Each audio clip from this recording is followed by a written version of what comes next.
খবর দিন ভরে আরও একবার সেই ছবি আপনাদেরকে দেখাচ্ছি। কোচবিহারের ছবি, শুভেন্দু অধিকারী বিরোধী দলনেতার কনভয়ে হামলা, কোচবিহারে এসপি অফিস অভিযান, আর সেখানে বিধায়কদের নিয়ে এসপি অফিস অভিযানে ঠিক এভাবেই গাড়ির কাচ ভেঙে যায় শুভেন্দু অধিকারী। কোচবিহারের ছবি আপনাদের দেখাচ্ছি। তৃণমূলের বিরুদ্ধে যদিও অভিযোগ, ভাঙল শুভেন্দু অধিকারীর গাড়ির কাচ।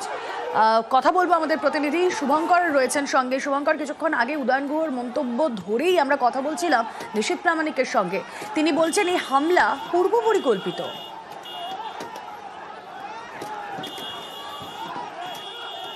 শুভঙ্কর, শোনা যাচ্ছে?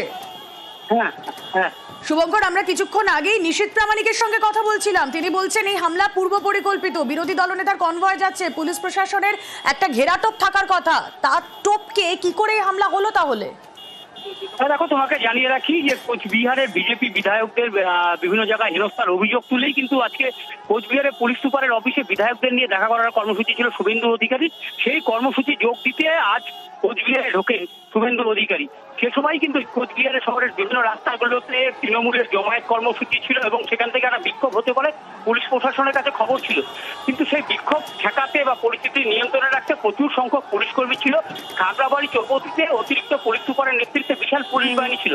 তা সত্ত্বেও সেখানে প্রচুর সংখ্যক অর্থাৎ কয়েক হাজার তৃণমূল কর্মী কালো পতাকা, তৃণমূলের ঝান্ডা নিয়ে সবাই হাজির ছিল। শুভেন্দু অধিকারীর কনভয়ে আসতেই উত্তেজিত কর্মীরা সেখান থেকে সেই যে ব্যারিকেড ছিল সেই ব্যারিকেড ভেঙে বেরিয়ে পড়ে এবং শুভেন্দু অধিকারীর গাড়ি কনভয়ের সামনে দাঁড়িয়ে পড়ে। দাঁড়িয়ে বহু ব্যাগ স্লোগান বিক্ষোভ দেখাতে থাকে। একটা সময় পরিস্থিতি উত্তেজনা সৃষ্টি হয়ে যায় এবং সেই কনভয়ে হামলা চালানো হয়। পুলিশ শুভেন্দু অধিকারীর গাড়ি সহ অন্তত দুটো গাড়িতে ভাঙচুর হয়েছে। তার মধ্যে একটি গাড়ি পুলিশের গাড়ি, তার কনভয়ে যে পুলিশের গাড়ি ছিল সেই গাড়িতে রয়েছে।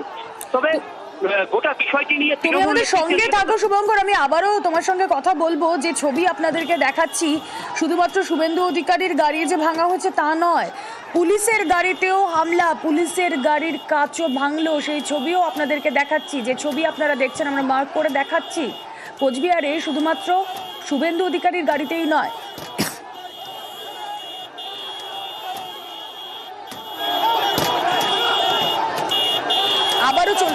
আবারও চলে যাবো, আমাদের প্রতিনিধি শুভঙ্কর রয়েছেন সঙ্গে। শুভঙ্কর, শুভেন্দু অধিকারীর গাড়ির কাচ ভাঙা হয়েছে, সেই ছবি দেখালাম, কনভয় হামলা হয়েছে, পুলিশের গাড়ি ভাঙলো কারা? দেখো, ওই যে শুভেন্দু অধিকারীর কনভয়ের প্রথমেই ছিল ঠিক পুলিশের গাড়িতে। এবার উত্তেজিত তৃণমূল কর্মীরা যখন ছিল সেখানে প্রচুর হাজার হাজার তৃণমূল কর্মী ছিল। তারাই শুভেন্দু অধিকারীকে গো ব্যাক স্লোগান দিতে থাকে, বিক্ষোভ দেখাতে থাকে এবং সেই কনভয়ের এই যে লাঠি নিয়ে সেই কনভয়ের ওপর হামলা, সেই কনভয়ের হামলার জেরেই কিন্তু কনভয়ের সামনে থাকা যে পুলিশের গাড়ি, সেই পুলিশের গাড়িতে ভাঙচুর হয়েছে, এমনটাই অভিযোগ বিজেপি নেতৃত্বে।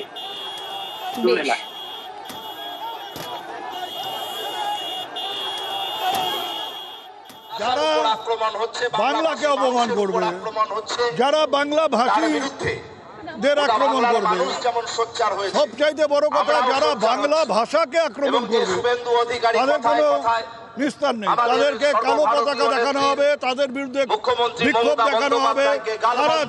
তারা যেখানে যাবে সেখানেই আমাদের প্রতিবাদ হবে। বিশেষ করে কুচবিহারের মাটিতে, কুচবিহারের বেশিরভাগ মানুষ অত্যাচারিত হচ্ছে বিভিন্ন রাজ্যে, বিজেপি শাসিত রাজ্যে। কাজেই কুচবিহারের প্রত্যেকটা মাটিতে, প্রত্যেকটা এলাকায় বিজেপির বিরুদ্ধে আমাদের বিক্ষোভ হবে এবং কুচবিহারকে আমরা বিজেপি মুক্ত জেলা করব। উদয়ন গুহ পুরো প্ল্যানিং করে এই ঘটনাটি করিয়েছে। আপনারা এর আগে দেখেছেন উদয়ন গুহ পঞ্চশহীদের ঘটনা ঘটিয়েছিল, পুলিশকে বাধ্য করেছিল গুলি ছোড়াতে এবং তাতে 5 জন শহীদ মৃত হয়েছিল। এবং আজকেও এমন একটা ঘটনা তৈরি করতে চেয়েছিল যাতে যে আমাদের সম্মানীয় বিরোধী দলনেতা আছে তার সমস্ত সুরক্ষা বাহিনীকে টেম্পটেড করা যায়, যাতে তারা বাধ্য হয় কোন একটা ব্যবস্থা নিতে। এর আগেই আমরা দেখেছি সকালে যে ছবি, শুভেন্দু অধিকারীকে দেখেই কালো পতাকা দেখানো হয়, গো ব্যাক স্লোগান ওঠে, চোর চোর স্লোগান ওঠে। এসপি অফিস অভিযানে যোগ দিতে কোচবিহারে গিয়ে প্রবল বিক্ষোভের মুখে পড়তে হয় রাজ্যের বিরোধী দলনেতা শুভেন্দু অধিকারীকে। তিনি খাগড়াবাড়ি পৌঁছতেই হাতে তৃণমূলের পতাকা নিয়ে চোর চোর স্লোগান তোলে একদল এবং শুভেন্দুকে কালো পতাকা দেখানো হয়, এমনটাই অভিযোগ। যে রাস্তা দিয়ে কনভয় যায় সেই রাস্তায়, সেই জাতীয় সড়কের শুদ্ধিকরণ করা হয়।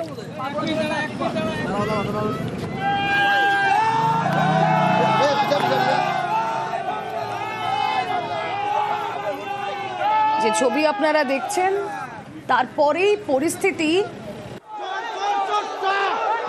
উত্তেজনার মধ্যে পড়ে। যে ছবি আপনারা দেখছেন, কনভয় লক্ষ্য করে, শুভেন্দু অধিকারীর কনভয় লক্ষ্য করে, তার গাড়ি লক্ষ্য করে ছোড়া হয় ইট, ভেঙে যায় গাড়ির কাঁচ। সব মিলিয়ে রীতিমতো ধুমধুমার পরিস্থিতি তৈরি হয়। কোচবিহারকে বিজেপি মুক্ত করার ডাকও দেন উত্তরবঙ্গ উন্নয়ন মন্ত্রী উদয়ন গুহ। সেই বক্তব্য পরবর্তীতে শোনাবো। তার আগে আরও একবার চলে যাব, আমাদের প্রতিনিধি শুভঙ্কর রয়েছেন সঙ্গে। শুভঙ্কর, এই যে পরিস্থিতি আমরা দেখছি, ধুমধুমার পরিস্থিতি, তার শুরুটা সেই সকাল থেকেই হচ্ছিল, কালো পতাকা দেখানোর মাধ্যমে, স্লোগান তোলার মাধ্যমে। পুলিশ কতটা তৎপর ছিল যাতে কোনো রকমভাবে পরিস্থিতি এইরকম জায়গায় না যায়? হ্যাঁ দেখো, একেবারে তোমাকে জানিয়ে রাখি যে এদিনের এই কর্মসূচি কিন্তু ঘিরে যে একটা অশান্তির আশঙ্কা, সেটা কিন্তু পুলিশের ছোট ছিলই। কারণ এর আগেই কোচবিহার জেলা তৃণমূল নেতৃত্ব ঘোষণা করেছিল কোচবিহার শহরে বিভিন্ন ঢোকার মুখে এগুলোতে তৃণমূলের অবস্থান বিক্ষোভ কর্মসূচি চলবে। যেহেতু 21শে জুলাই শহীদ স্মরণের দিন শুভেন্দু অধিকারী পাল্টা উত্তরকন্যা অভিযানে ডাক দিয়েছিলেন, সেই জন্য শুভেন্দু কর্মসূচির পাল্টা হিসাবে তৃণমূল কর্মসূচি করবে। এই শুভেন্দুর কর্মসূচিকে যে অশান্তি হতে পারে, সে কারণে প্রচুর পুলিশ মোতায়েন ছিল বিভিন্ন গুরুত্বপূর্ণ তৃণমূলের যে জমায়েত হয়েছিল সেই জায়গাগুলোতে। তবে এদিন কোচবিহারে ঢোকার মুখে খাগড়াবাড়ি চৌপতি জাতীয় সড়কের উপর এই খাগড়াবাড়ি চৌপতি কোচবিহার শহরে ঢুকবে, সে সময় সেখানে তৃণমূলের একটা অবস্থান বিক্ষোভ কর্মসূচি ছিল। কোচবিহার 2 ব্লক থেকে কয়েক হাজার তৃণমূলের কর্মী সমর্থক সেখানে হাজির হয়েছিল। ফলে একটা কালো পতাকা, তৃণমূলের ঝান্ডা সব নিয়ে হাজির ছিল।